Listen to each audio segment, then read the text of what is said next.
back to episode 140 of Tallboy Radio. And for those of you that are regular listeners, you'll recognise my voice. It's Gaz. I'm in the driving seat tonight. Looking forward to this. It feels as though I haven't sort of hosted one for a while, so we'll see where this goes. Just before we get into the nitty-gritty, the nuts and bolts of what we're going to talk about, let's introduce the two regular co-hosts. We're full house, full complement tonight. So, guys, do you want to introduce yourself? Let everybody know what you're drinking. Do you want to go first, Andy? Yeah. Oh, switching it up. I know, I don't like this. I feel dirty already. I'm going for an old drink that's a Tallboy favourite. The old Vimto. I'm going to take a bit of a drinking, not a drinking ban, but I'm going to take a bit of a break. I'm going to keep drinking whiskey though, but beer. Because that works. Yeah, it's medicinal. It's fine. Yeah. The logic of that might need some explaining. Well, beer makes you fat and whiskey's just medicinal. So That's true. Okay. Ad, what are you drinking, kid? Well, I thought I'd match Andy. I'm actually starting with a non-alcoholic drink here, which I'm nearly taking it down. Don't worry, I've got some beer to follow with. Don't you worry. Well, we talked about it last week, so I picked one up. A CBD mojito. And I thought if I do this first, if it makes any difference to my mood, I don't know. It tastes non-alcoholic though, I'll tell you that. But then I'm gonna drink him heathen style. I haven't got a glass tonight, so I've got Zuba, which is a Polish pilsner, and Gaz, you might recognise this one, Kozel. Oh, Kozel's decent, dude. We had that at your brother's wedding. Now, I do have to give a quick shout out to the guy who bought me these. So if you've been following me outside of the podcast, you know I've recently changed jobs, and these were part of a leaving present from a member of staff, a young man by the name of Jacob, and he asked me to give him a shout out to his Twitch account. I said I would. Sugar Daddy Frodo, go check it out. I am not affiliated with it in any way at all. That's one of the best handles I've ever heard. Yeah, I thought you liked that one.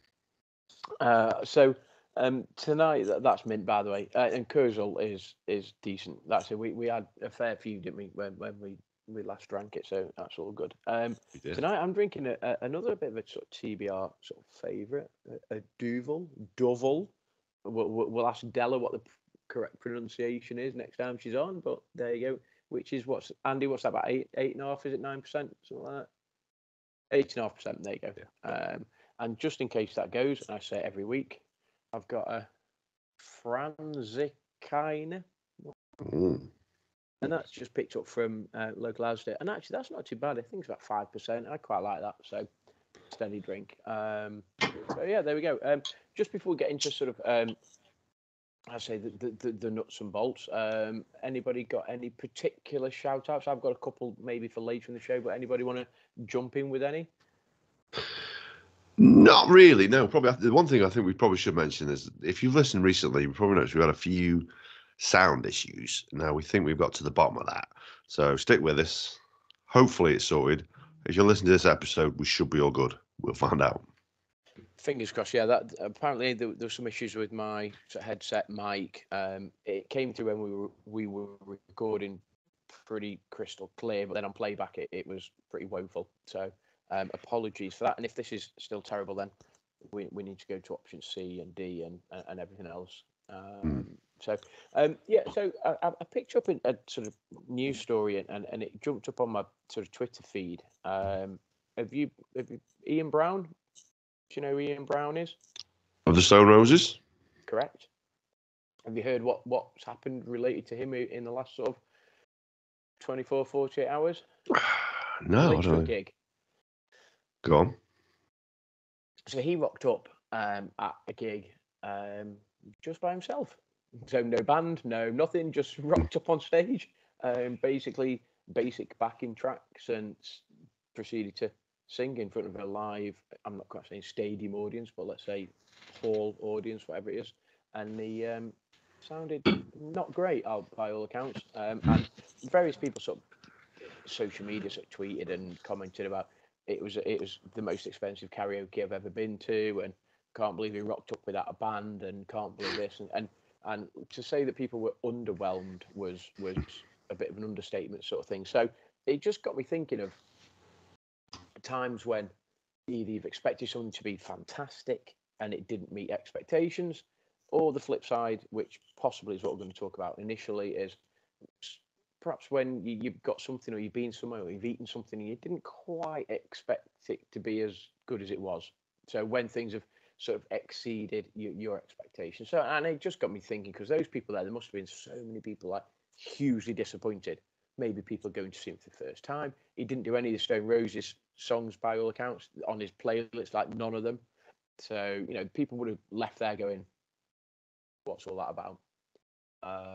So it just got me thinking, like, times when things we've experienced back in childhood through to now, you know, when you've been sort of underwhelmed, or you've been sort of pleasantly surprised, let's say. So I mean, I've obviously got a couple, but I'm going to throw it out to sort of you guys sort of first. Ad, do you want to go for sort of the positive stuff there? When have you been sort of, I'm not saying overwhelmed because that's the wrong phrase, but when have you been pleasantly surprised by something?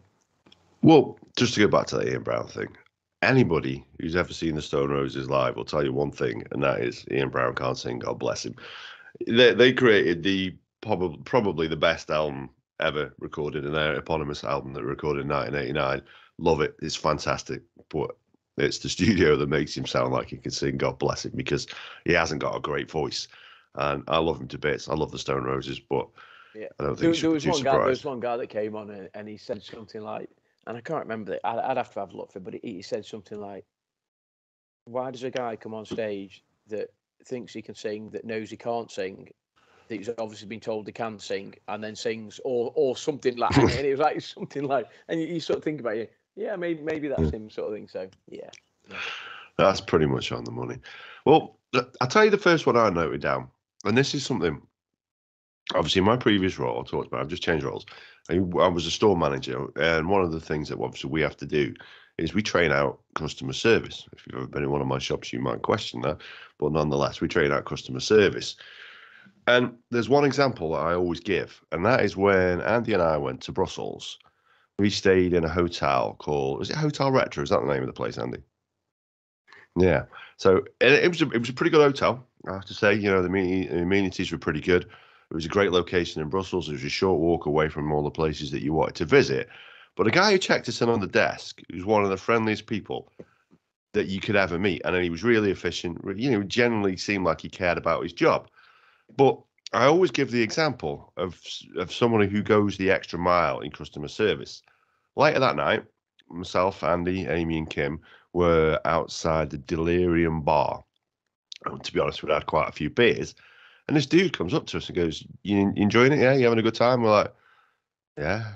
We were like, and it was the guy from the bar had recognised us. The guy from the guy from the hotel. Sorry, had recognised. Came up to us in the bar and just checked in on us, made sure that we knew where everything was, how to get back to the hotel, and then said, "By the way, loads of people come to Brussels and they'll see the Manneken Pis, or the little pissing lad. Yeah, the very, very famous little boy who's having a waz into a pond." But very few people come and see the Janneken Pis, which is the little girl having a pee, and it's in a back street. And actually, it's just up here, and I'll give you directions. Don't get me wrong. So first of all, if a stranger gives you directions to a back street in a European city, ask questions. Ask questions. It's my first piece of advice. Yeah, exactly. Yeah, we've all seen Hostel. We know how it can go.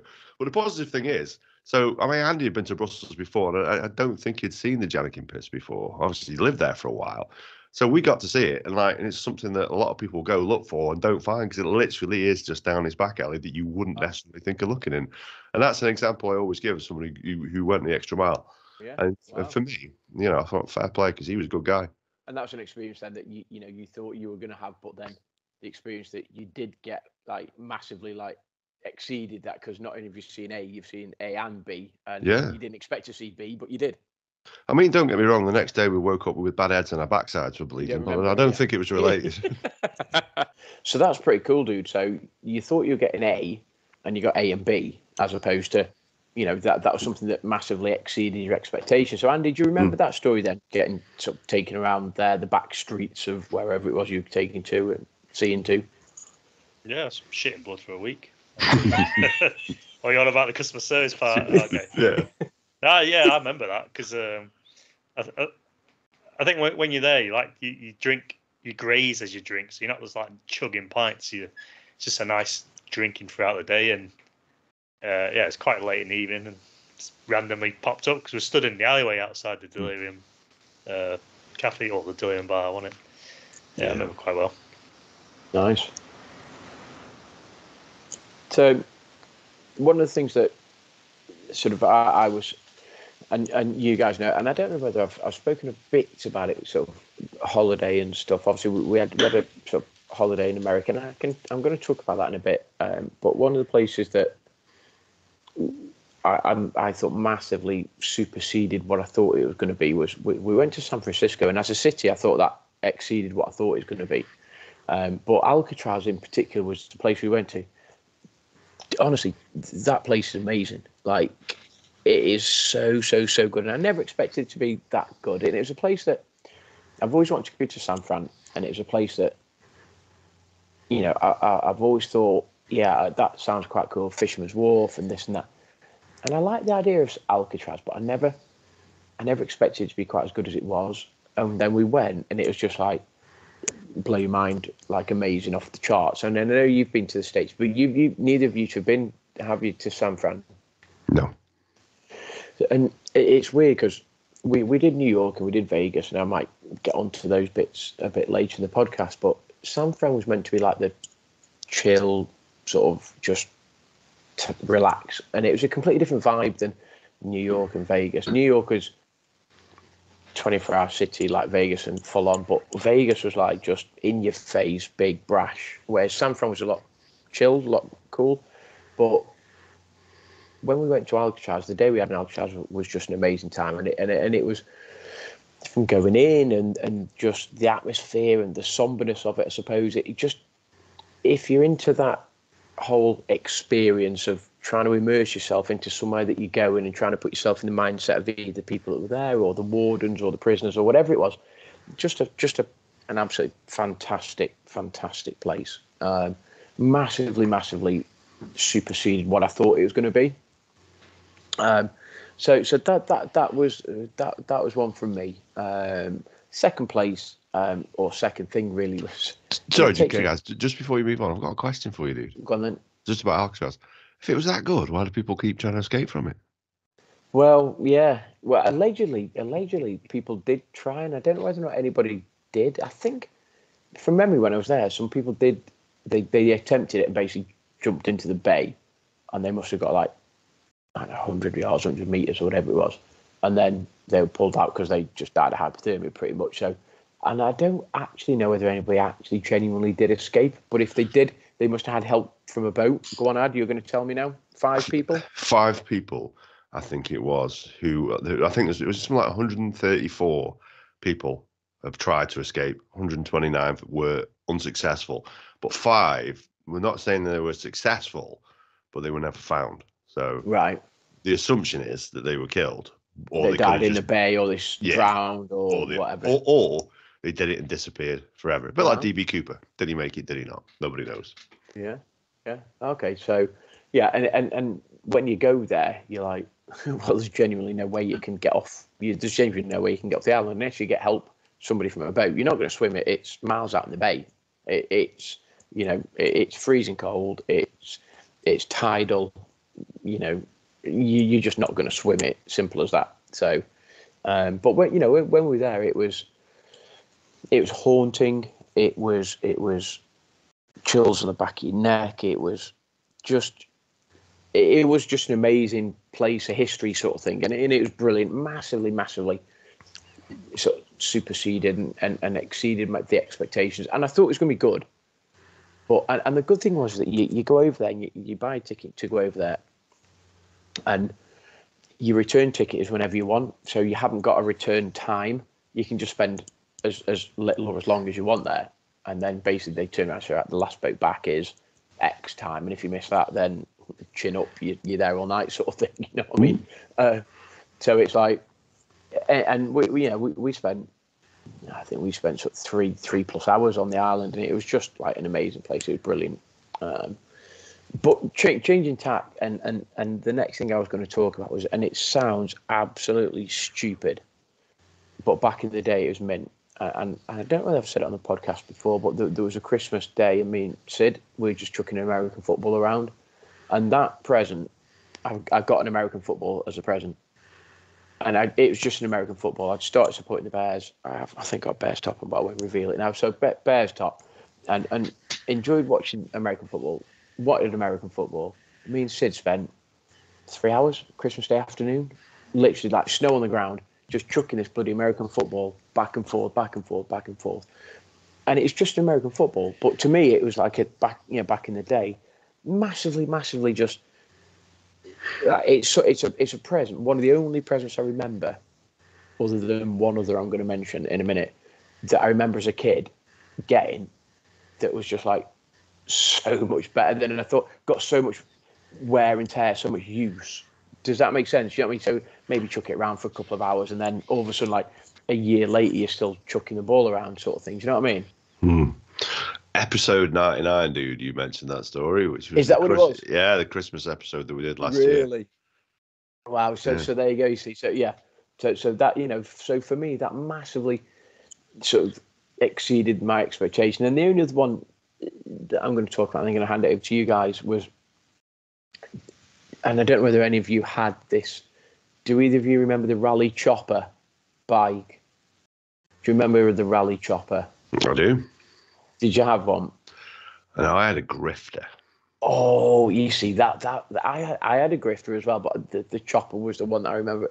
Andy, what about you? Did you have you ever had a chopper? Yeah. In Brussels. I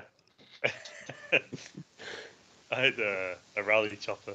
Nice. Banging. I think I got it like from a car boot sale or something. My dad got me when I was like a bit older. It was brilliant. Yeah, and I'm assuming it's wrong. You got like, was it like the 1, 2, 3 gears, whatever in the middle? So you've got these handlebars up here, and you got like a gear, like basically gear stick or whatever, or gears down there. Honestly, just an amazing bike growing up. And the kids these days, they don't know the board, because like if you haven't ever ridden a chopper, or as you said, I had a grifter. I mean, come on, was the grifter the one that had like the gears on the handlebars, or whatever? Is that what you could?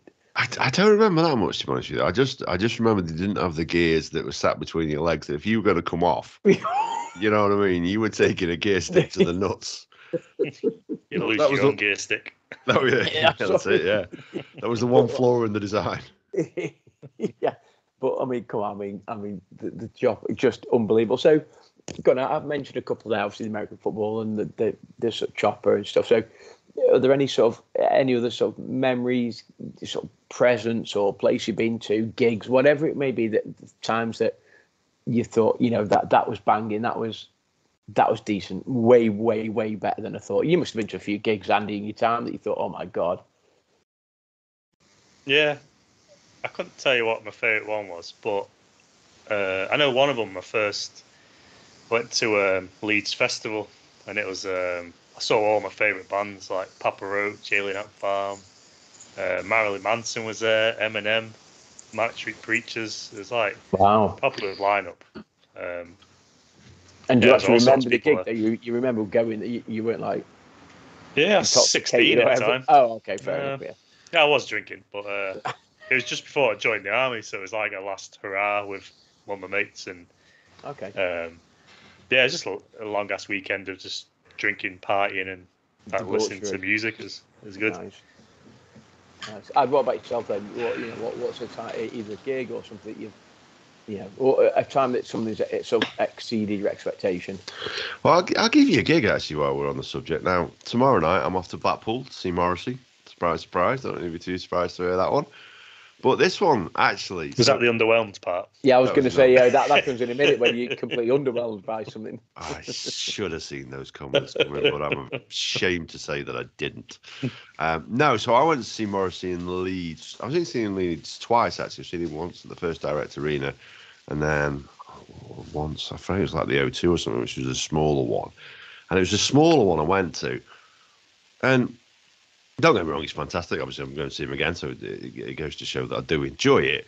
But the thing is, when you go to a gig, if it's a smaller gig, quite often there is somebody who's warming up. And most of the time, you're just thinking, come on. Yeah, get off. Yeah. Sling your hook. I just want to see the main act here. I've paid me money. Even though I'm going to take my choice and it's not to listen to this nonsense, do one. But there was a band on called Doll and the Kicks, and they were phenomenal. They genuinely were phenomenal. And, it was one of the few occasions where I bought the album, and I've listened to them ever since. Unfortunately, they split up not long after, but they have just recently got back together again and just released an EP. But yeah, Doll and the Kicks, they were phenomenal. But it wasn't just me. You could sort of tell the whole of the crowd were all, obviously we're all waiting for Morrissey. Everybody's paid. That's who they paid to see. And then this band came on, and you think, go on then. And then the first song, and you think, oh, hang on a minute, these are decent. These are really decent. And the lead singer, she had a phenomenal voice, and they played some really good tunes. They were great. They were fantastic. See, we went to Carfest, and obviously Amy, my eldest, she was dancing there, and they were on the Starfest stage, and we went Friday, Saturday, Sunday, so saw loads of decent acts and stuff, and Rag and Bone Man was decent. Tom Walker was decent. Tom Odell was a little bit morose. Sorry for those Tom Odell fans, sort of thing.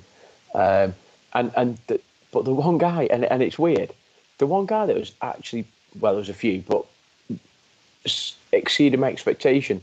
James Blunt played. He was mint. And if you follow him on social media, he's funny as on social media. He's brilliant on social media. And I was a bit like, yeah, it's James Blunt. You're beautiful. And it's just like, but he played. Honestly, dude, like, he was mint. Yeah, I don't even tell by our faces. Like, you're not convinced. Right. So I haven't seen many people, and so he jumps into the crowd, and all of a sudden he's crowd surfing. Next one, he pulls on this like gas mask, and he's crowd surfing in this gas mask, and it's just like the most surreal moment. It's like if someone said to you, "So what did you do the weekend?" Well, I watched James Blunt crowd surfing a gas mask. It's just like just a random thing, sort of thing. And he gets back on stage, but it genuinely was mint. And then.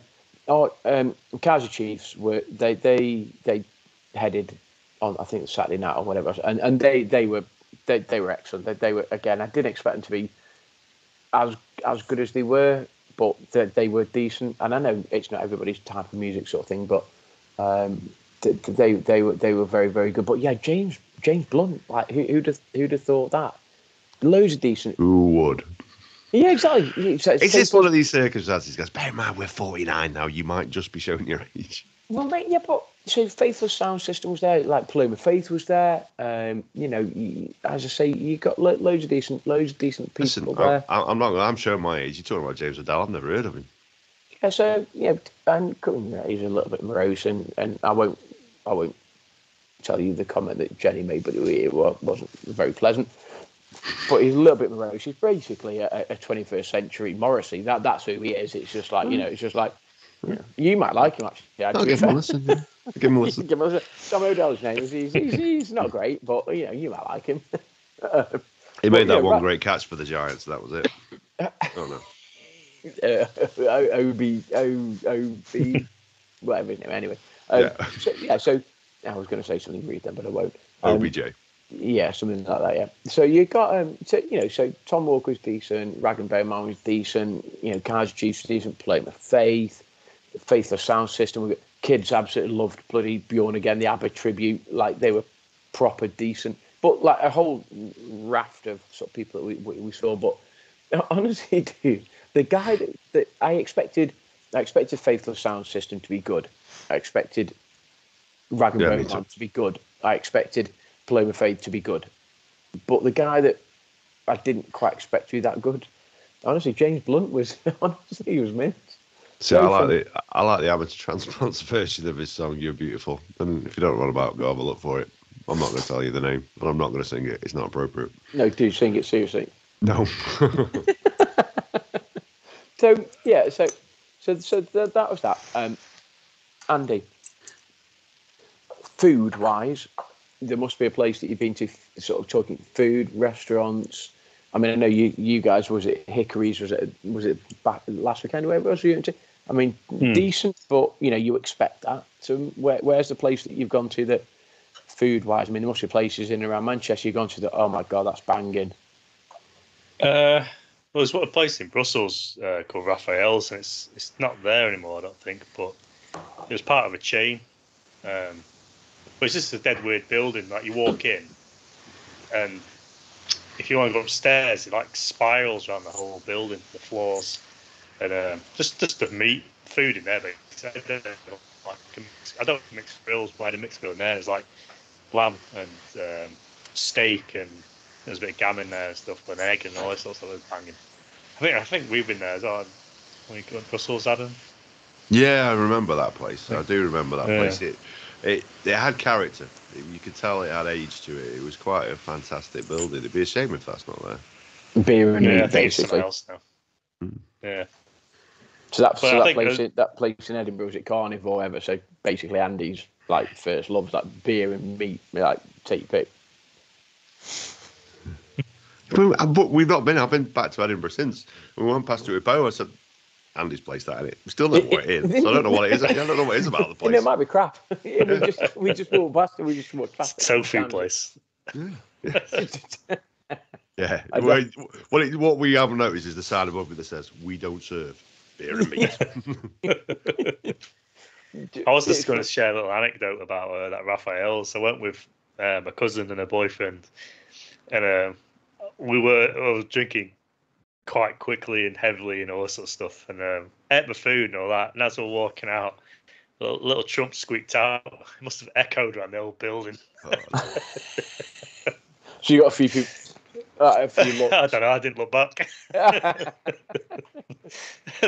And then like aiming, well, they all thought it was Clive. I was like, yeah, I could see why they might think that. The thing is, you should have played it on that day. You should have, look, mate, like proper give it, mate. What are you doing? I was too busy laughing and crying. It was just hilarious. Still chuckle now about that. But it's funny because you see, when we went, and I've told this story loads of times, but I actually really, really, really enjoyed Belgo, and that massively exceeded other than the Duchess, that massively exceeded my expectation. Do you know the whole thing? And we've spoken about that place, and it's such a shame it's closed down because it was brilliant, massively exceeded my Andy turned and goes, "Oh, going to change this place, Belgian bar, okay? Does some food, okay? Till we get there, oh my God, this place is amazing! Like, how good is this?" When they looking at opening a place in Manchester as well, just before they folded. Yeah, can't remember whereabouts, but yeah, it's a shame. That is. Yeah, it's such a shame because that place was meant, and then the other place, and I don't think it exceeded my expectation. But while we're talking about food, while we were down in London, was Porky's. Remember, we went to Porky's, and that was a place we were going to go to, and we said, "We'll just nip in there for a couple, and then we'll go home, and then we'll get changed." And then ended up just staying there for like just hours and hours and hours on end. And again, they served food and meat and beer. We need to go back there because I think when we went there, I was vegetarian. Oh yeah, really? Yeah. I remember having a big rack of ribs and stuff there. I don't know what you ate, Andy, but I'm sure I had rack of ribs and stuff. But yeah, we need to head back there because that place, if assuming it's still open, that's decent. That is. So, in terms of overwhelmed, not overwhelmed, that's the wrong phrase, but exceeded expectations. Is there anywhere or any place that you've been to, anything that you think about where you think, everybody's bigged it up and you've been or you've eaten something or you've gone somewhere and it's just been a bit like, I don't know, other people sort of thought, nah, not arsed. Goodison Park. Dude, the time you went there, you won. Yeah, that's fair enough. Yeah, we've been a couple of times. We've won both occasions. There you go. So, admittedly, yes, it's ramshackle and it's the grand old lady and all of that, and yes, we're having a brand new stadium at Bramley-Moore Dock or whatever it's called. But yeah, Goodison is. I don't know if you get relegated. Oh, Frank Lampard's blue and white army. We're on the march now. I'm telling you. We better not talk about football because Ad's top of the league. Arsenal top of the league.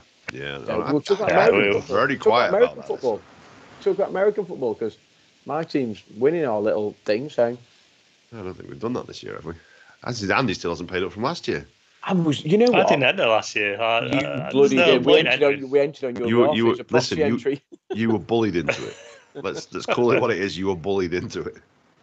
I'm still waiting for me Mackey's or my KFC or whatever it is, or my Hickories. That'd be nice, wouldn't it? I can never tie you both down. So that's true. Honestly, dude, pick a date. I'm there. Honestly, it doesn't matter when it is. If you're paying, I'm there. Yeah, ditto. In 10 minutes.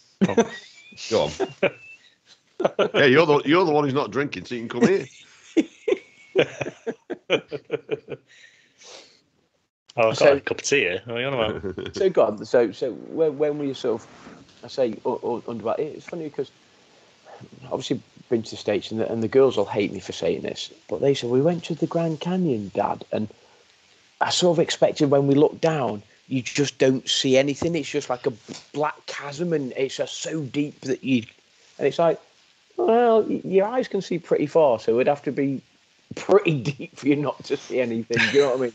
You can, and I don't get me wrong, and they sort of laugh and they'll hate me for saying this on the podcast, but they're like, no, I wasn't underwhelmed. It was great, but they expected, I think, to lean over and just see like this tiny little sort of black sort of chasm sort of thing. I mean, you do say that though, but of all the people I've spoken to who've been at different places in the world, the one place that they say they were most underwhelmed by is the Grand Canyon. Really? Yeah, that's not an unusual story for me.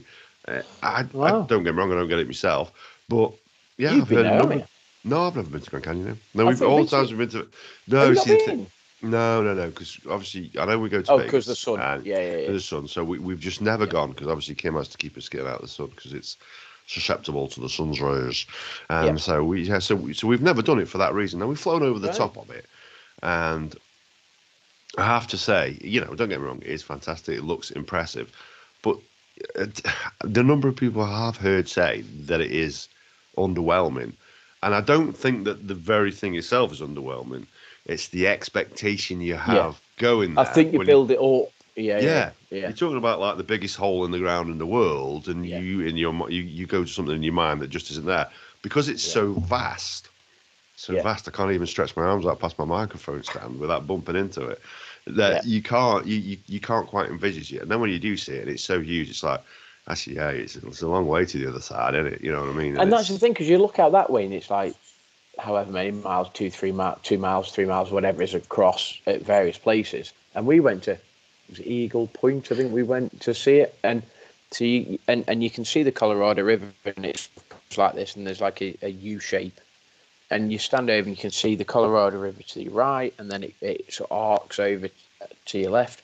And you look down and you can see the river, and you can see, and some of the boats on the river. And the guy said, look down there. And he said, can you see that little boat there? I said, yeah. He said, that's like an 8-man catamaran. There'd be people like kayaking and doing various things. He said that there's 8 people in there. And you're like, bloody hell, really? So it's a fair distance away. But I think the girls expect it to be like this, like I don't know, like the Mariana Trench. You know what I mean? It's literally like you're looking down into a chasm sort of thing, and they'll hate me for saying it because they say, "Oh, we weren't underwhelmed, I promise." But that was one place that TripAdvisor 1 star.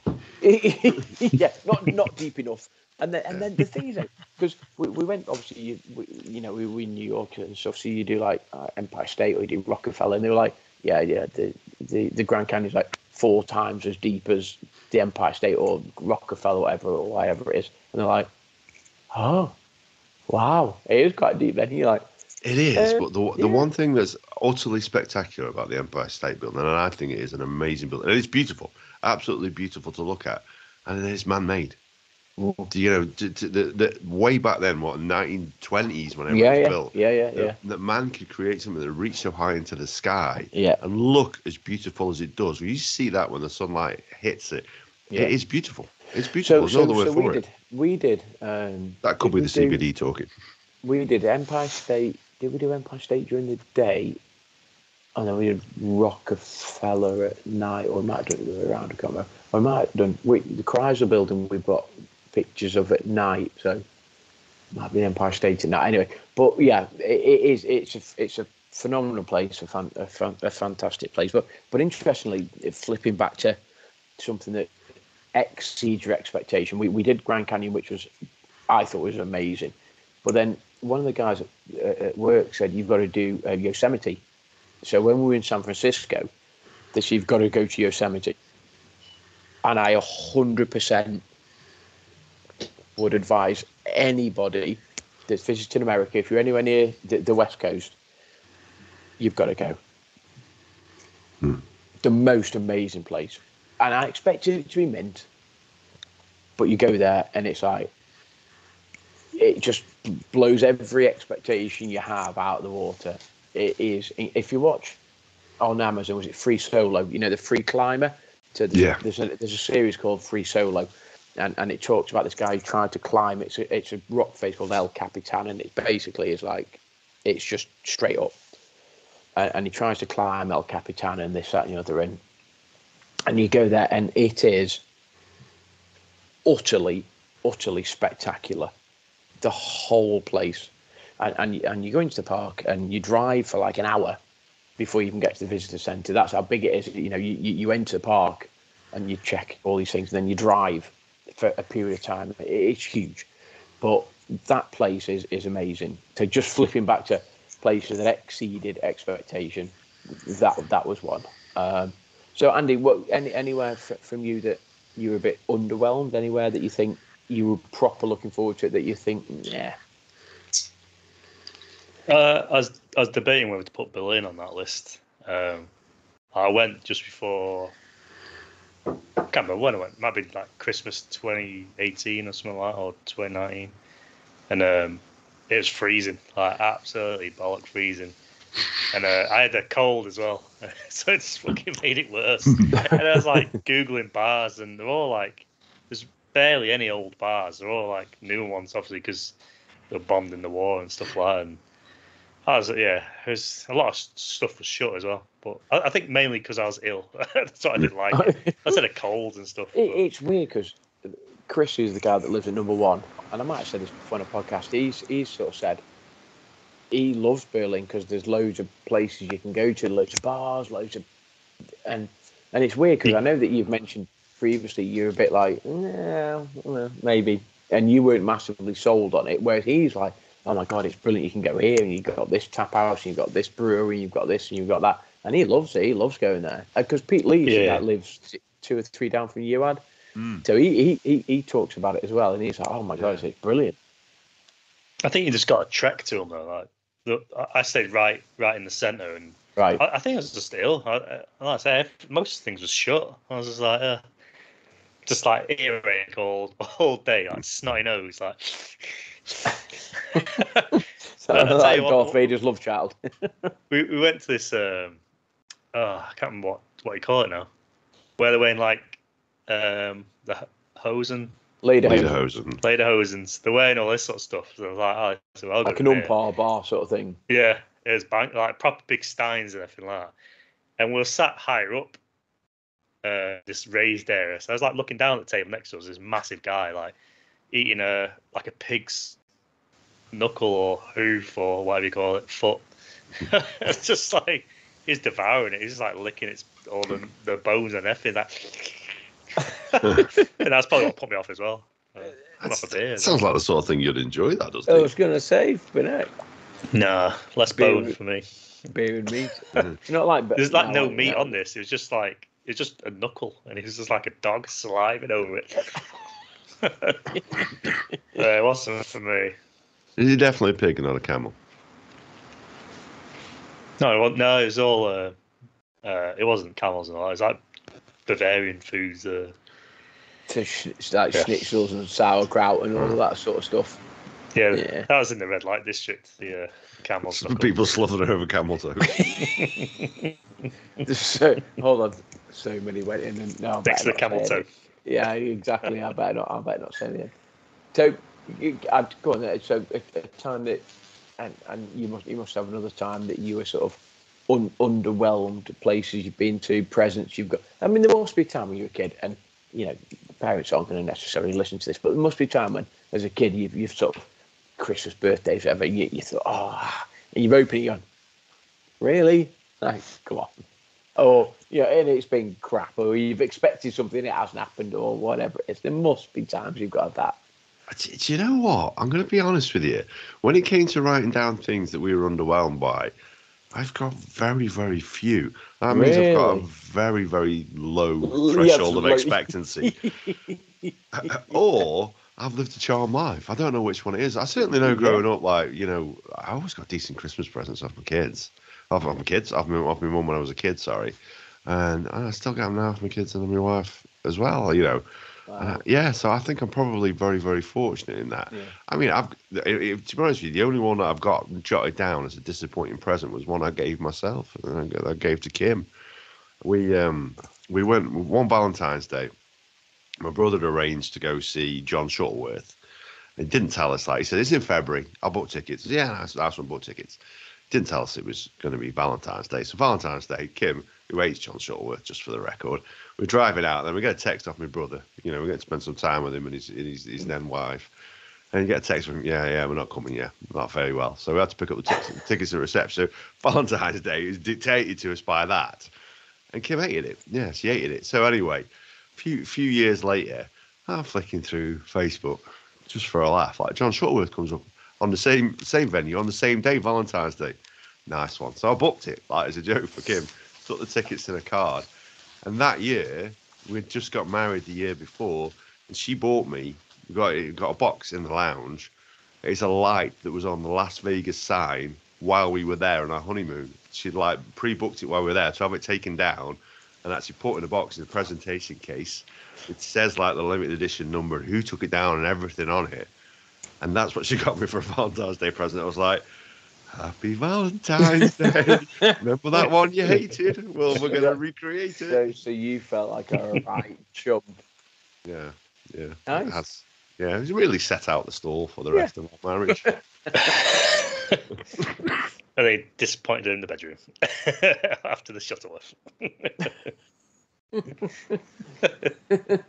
And on that note, so I was sort of thinking about times I've been sort of disappointed and stuff, and loads. But so I've been fortunate enough to go to Australia.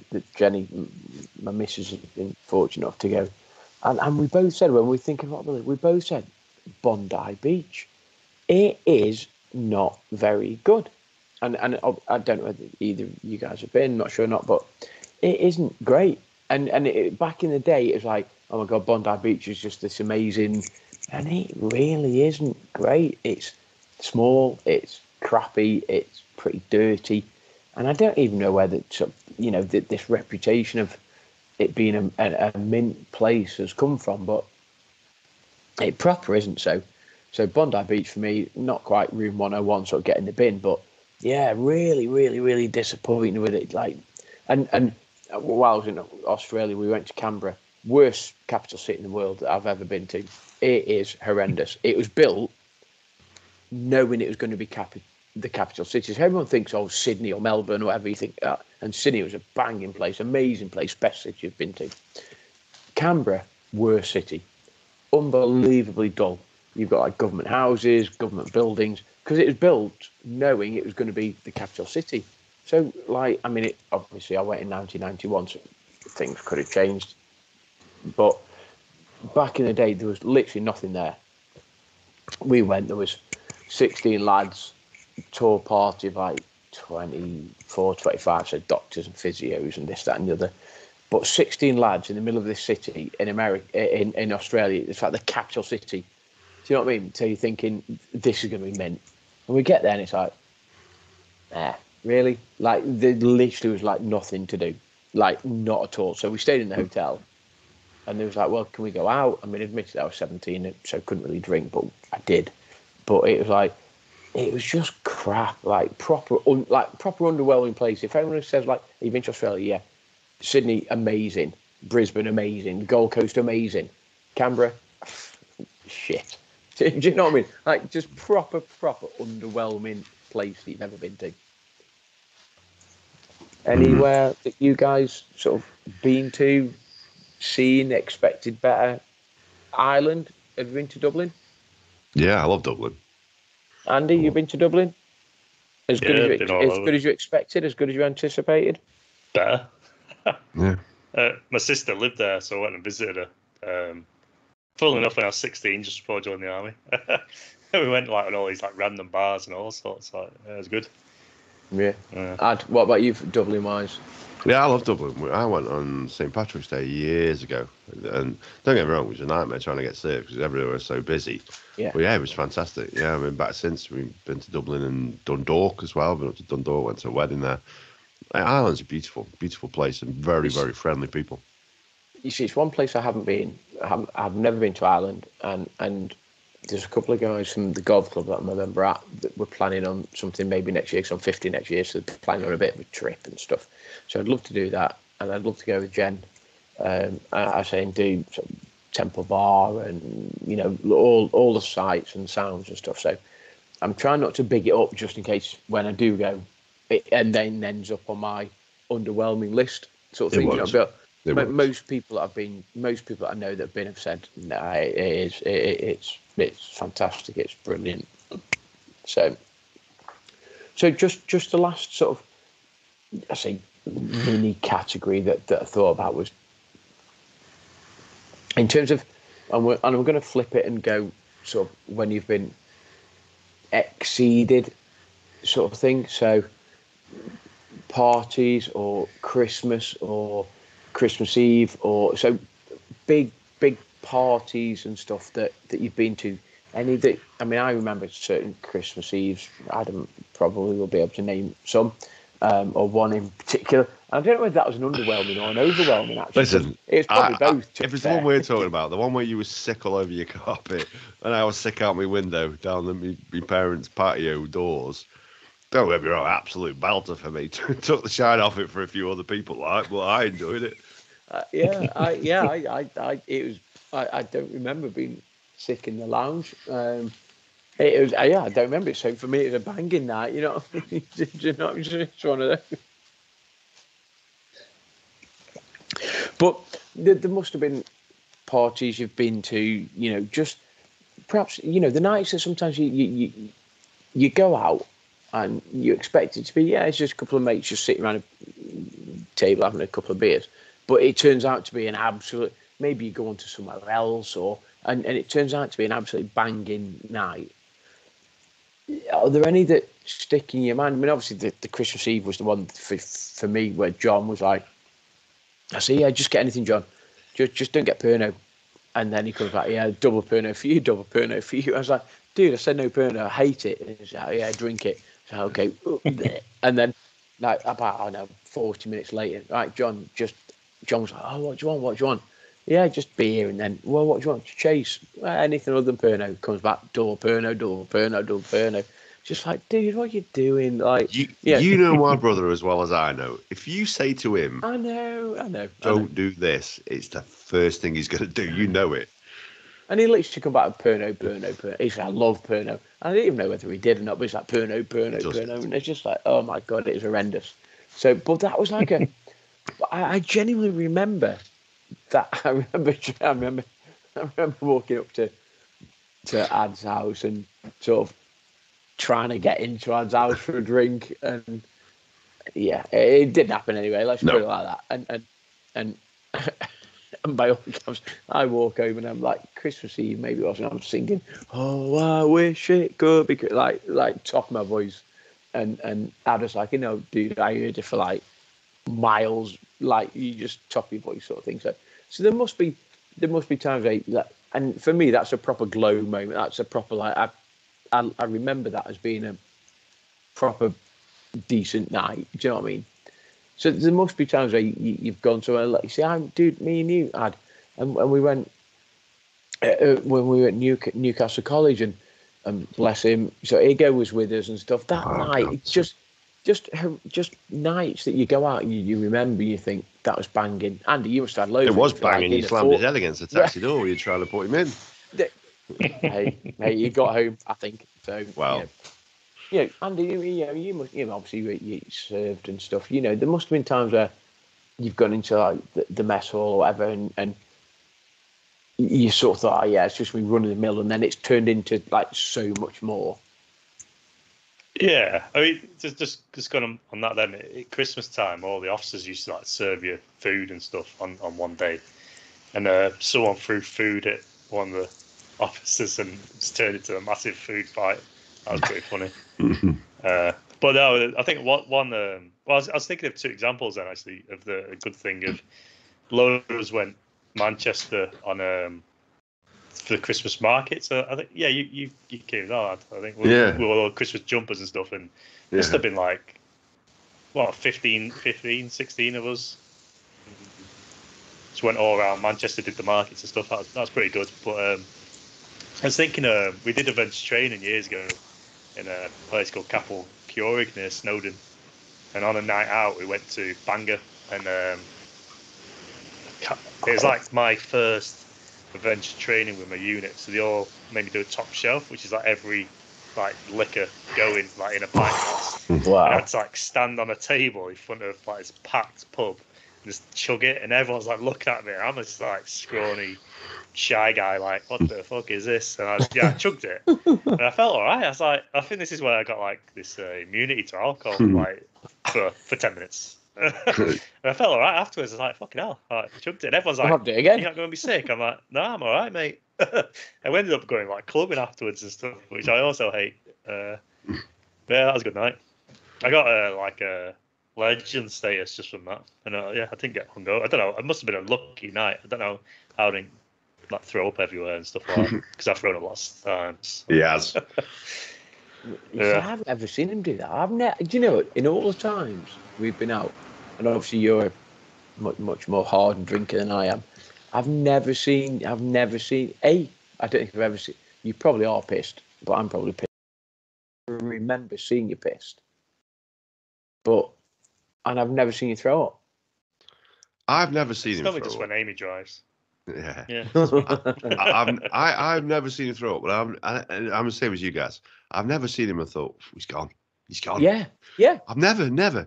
But then the following day, Amy will say, he decorated the bathroom last night. Wow.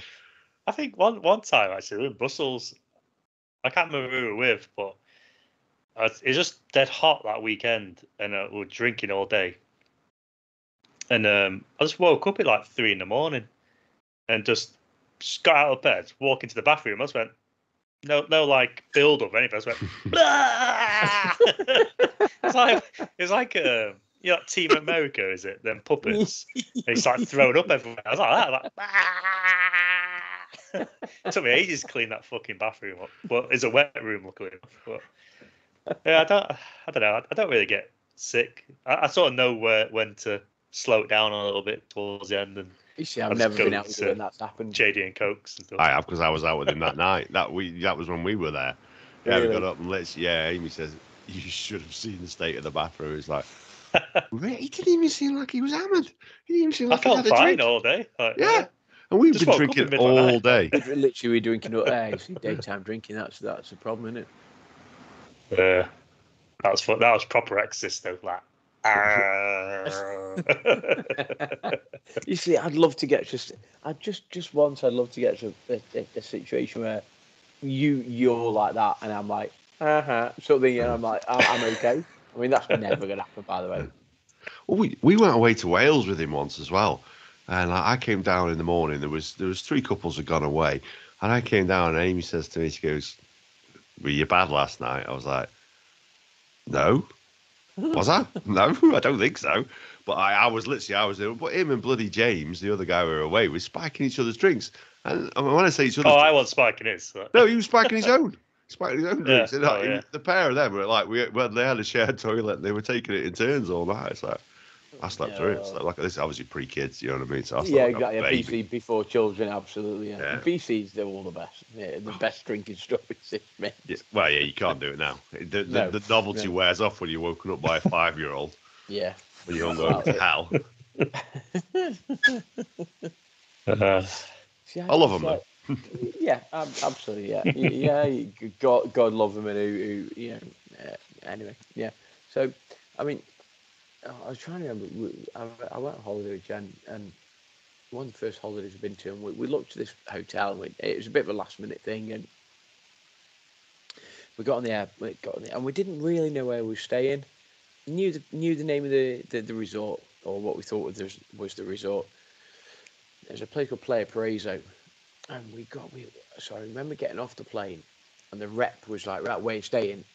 We were like, oh, Playa Paraiso, and she unfolded this map, and she was trying to sort of find it, and so alarm bells were sort of ringing at that point. It's like, well, if the rep doesn't know where it is, and it's not on the map, it probably ain't going to be great. I'll be honest with you. It ain't like Iron Apple Central, you know what I mean? It isn't going to exist, sort of thing. And we got to this resort, and there was, and the coach sort of turned down and sort of drove down this hill. And I'm not even joking you. There were 2 hotels on one side of the road, 1 hotel on the other side of the road, and that was it. There's no bars, there's no restaurants, there's literally, that was it.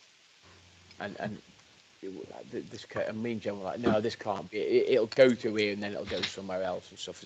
Right, Playa Paraiso, and we're like, oh my days. You're the only ones as well.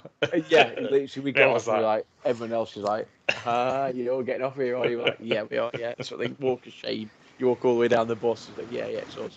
So we get off.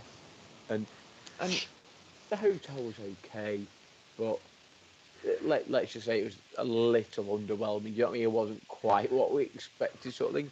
And it was, I said, quite a holiday, but 2 hotels, 1 hotel. The beach wasn't even a sandy beach. It was like this big sort of rocky beach, so you couldn't even go on there. And it's just like, sort of thing. And it's funny because both I mentioned it, and when I was talking to Jen, she said, yeah, that holiday sort of wasn't good. And we were basically just like dead young, so we just ended up staying in the bar and just drinking ridiculous amounts of shots. I think so. In a way, it was decent, but pretty underwhelming just because of where we were, and the sort of, it was one of the first places we've been to abroad away. And we were like, oh, it's gonna be mint. And then you get there, I remember getting there, it's like, it's not even on the map, sort of thing. Literally, you couldn't even see it where it was. And the rep was like, it's like, where are you staying again? Sort of thing. It's just like, oh, this is gonna be horrendous. It's gonna be absolutely terrible. Sounds like some Sid James will pop out. Going like, yeah. Yeah, exactly. Big Ray. Yeah, you sort of expect the rep to sort of chill and go, well, you're staying there? Really? You chose to go there? Yeah, that was sort of one of the places, but you live and learn and stuff. So I mean, what time? So maybe getting up. I don't know whether we're getting up towards sort of time now. So about an hour, give or take, something like that. So in terms of sort of final thoughts, Springer, is sort of, what's the, and you might have mentioned it already, but what's the one, if I said to you, what's the one place, the one experience that you've had?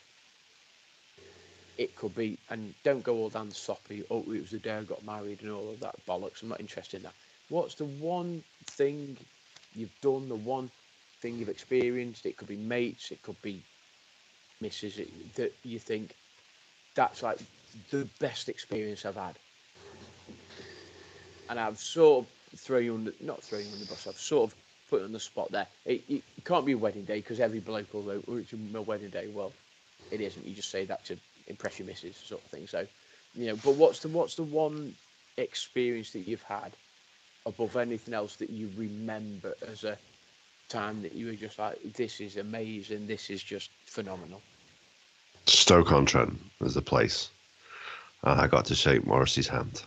The new, the Vicky Hall. Dude, I got myself way to the. I remember it, dude. I remember it very clearly. Yeah, I got to shake the great man's hand. I'll be trying again tomorrow. Probably, with my arthritic knees, probably not going to happen now. But so that's your one like standout, amazing moment. Listen, dude, I wasn't grabbing James Blunt's arse while he was wearing a frigging gas mask as he passed over the top. I did try. I did try. I tell you, I'm not being funny. He's buff, that bloke. I tell you, he's proper buff. He is. You know what I mean? He's obviously works out, that guy. I don't know. I never grabbed his buns. Go on, Andy. What? So just a memory you've got. Just like you want to abide in like happy memory, happy place, happy experience? I went to Hamburg for like 4 or 5 days, and it's when I lived in Brussels. I drove up to Amsterdam, then across to Hamburg, and it was to watch Stained, and the lead singer. We're doing this like pub crawl and stuff like that, and I saw the lead singer walking between pubs. So I got a picture of him and chatted to him and all that sort of stuff. And as he's walking off, he like gave some money to homeless people. Oh. This ain't the bit. It's just meeting him was the bit, not the homeless people part. But I took a picture of it. And it was like they had like a section on their website where, you know, like photos that they had loads of views or whatever, like got put in this special section, and like mine was on there for ages, like the top one. I was like, yeah, that's right. But just meeting him, he's like, you know, like some, you know, when you're like in your teens and you have like an idol, and like as you grow up and you still like them and stuff, it's just like, yeah, amazing. And you get to meet your lives. Yeah, banging. Wow. It's weird because I mean, I say there's a couple. You can go down. You know, honeymoon was amazing, and that was fantastic. No. You told us we couldn't say stuff like that, so you can't say stuff like that. Yeah, we soundbited this for Jenny already. Exactly. Yeah, she knows it's bullshit. I'm not going to talk about it. I mean, I was dead lucky. You know, I was 17 and I went to Australia, played cricket for 6 weeks in Australia.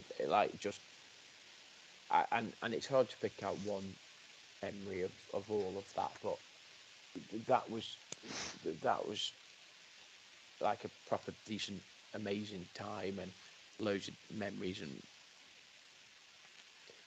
sort of Great Barrier Reef and Brisbane and Coolangatta and all down the East Coast. It was just a fantastic time, and I remember all of those, and that's and I'd sort of heard about Australia, and obviously never been before, heard about it, and loads of people have said it's great, but when I went, it was just massively like exceeded what I thought it was going to be, and I was going to go and play cricket. It was just an amazing time. It's brilliant. So, Jan, if you listen to this, Gaz's favourite time was before he met you. Okay, yeah. Fuck the honeymoon off. Yeah, before he met you. Yeah. You know, and everybody can talk about honeymoons and marriage and all that. No, we can't. You banned us. And that's why I haven't said that. But yeah, you know, a 17-year-old lad going to Australia for 6 weeks in the summer was.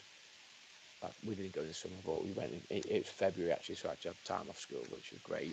That's the other bonus. So I had to write a letter. That's how bad it was. I was mum and dad at the time. You know, they had to write a letter to sort of say, "Oh, he's gonna be doing all this cultural stuff, and he's gonna be doing this." I fucking went. You know, it's just like, oh, you know, it's going to benefit him. He's going to world experience, and basically, school had to give me official time off because I was off for 6 weeks.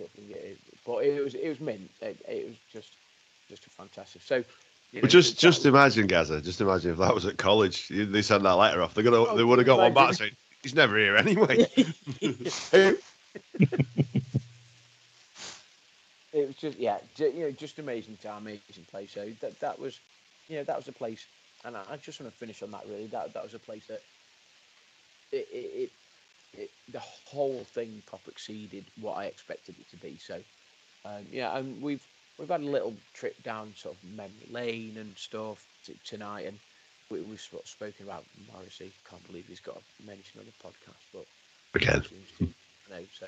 And I don't know whether or not, do you want to, so just before we sort of wrap it up, do you want to mention some of our sponsors? Do you want to sort of, just because obviously they're important to us, we want to give them a bit of a shout out. So absolutely, yeah. Head along to ollies-ollies.com and pick up your pretzels, your chocolate pretzels, your olives, and your nut mixes, and you can get 20% off with the discount code Tall Boy Radio, as long as you're based in the UK, and that is all capitals and all one word. And actually, if you check them out, we shared a story on our Instagram on Tuesday. They are done with their fundraising. I think, from what I gather, they've raised over £1 million from the crowdfunding. So exciting things to come from them. Hopefully, some of that money will come Tall Boy Radio's way, but I suspect it probably won't. I could do with some more socks. Yeah, I could do it. I tell you, them Yeah, socks that they sent us are really good. In fact, Ollie, if you're listening, I need another pair of socks. So, yeah, no, look, I've enjoyed tonight, guys. Enjoyed just the three of us kicking about sort of memories and thoughts and stuff. I always enjoy having guests on, but every now and then it's nice to sort of just kick back and chill, just the three of us.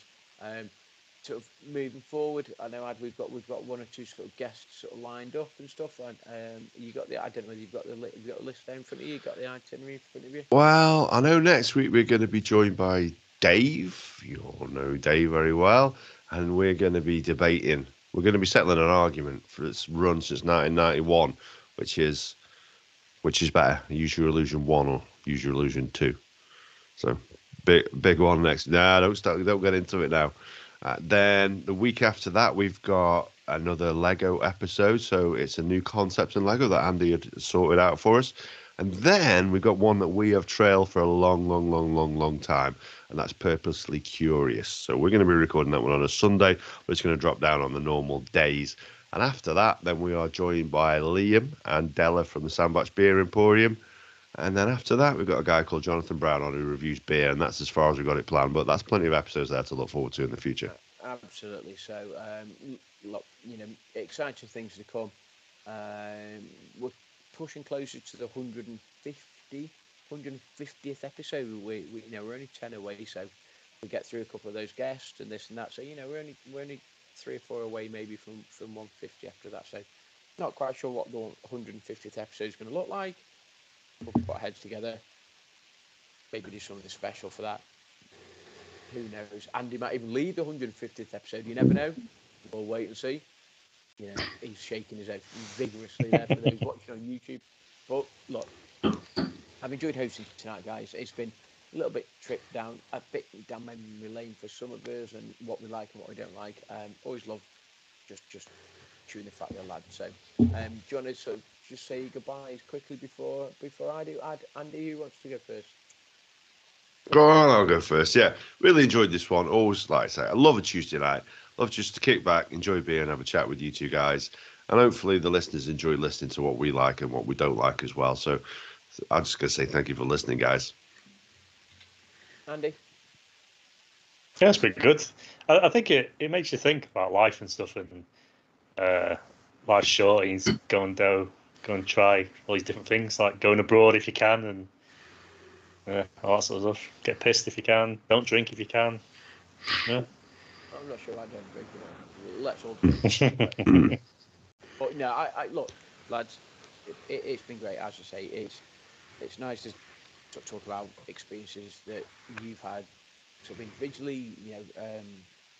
We've had sort of NFL weekends and you guys weekends away in Europe and stuff. So it's been nice just to kick back, a couple of old stories, a couple of old memories, and you know what? I hope the listeners, as I'd said, I hope the listeners like what we talk about, and we'll look forward to the next time. So without further ado, wish everybody a great night, great evening. See you soon.